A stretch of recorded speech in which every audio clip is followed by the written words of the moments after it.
Hello friends, আমি Shrabani's vibes and daily ব্লগসে তোমাদের জানাই স্বাগত।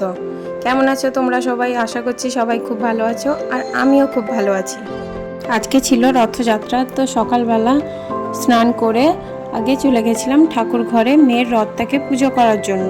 তো এবছরে আর মেয়ের জন্য নতুন করে রথ কেনা হয়নি। গত বছরের রথটাকেই পরিষ্কার করে পুজো করে দিলাম। বিকালবেলা মেয়ে নিয়ে বেরাবে।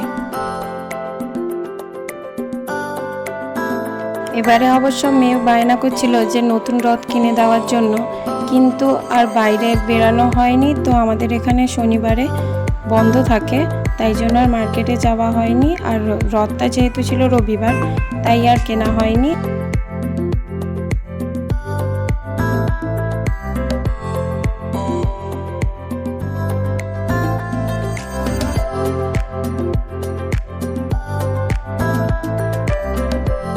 তো আমার এখানে অলমোস্ট পুজো দেওয়া কমপ্লিট হয়ে গেল। বিকেল হতেই আমার মেয়ে রথ নিয়ে বেরিয়ে পড়েছে রথ টানার জন্য। এখানে একটু প্রসাদও বানিয়ে দিয়েছিলাম সবাইকে দেওয়ার জন্য।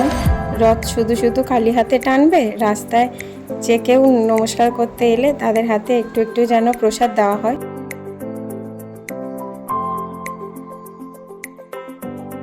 এখানে আরও কিছু বাচ্চা রথ টানতে বেরিয়েছিল।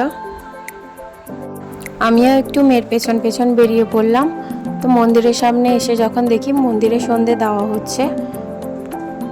এটা আমাদের গ্রামে শীতলা মায়ের মন্দির। রথের দিন আর একটু তেলে ভাজা না হলে হয়।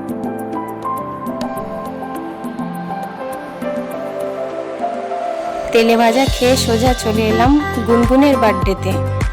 তো গুনগুন হচ্ছে আমার ভাসুরের মেয়ে। এই যে গুনগুন, এরই আজকে বার্থডে ছিল। তো সে তো তার বার্থডেতে খুবই মজা করলো।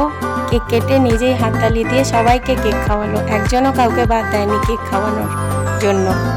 তো আজকের ভিডিওটা এই পর্যন্ত বন্ধুরা। ভালো লাগলে লাইক, কমেন্ট, শেয়ার, সাবস্ক্রাইব করতে ভুলো না। দেখা হবে নেক্সট ভিডিওতে। টাটা।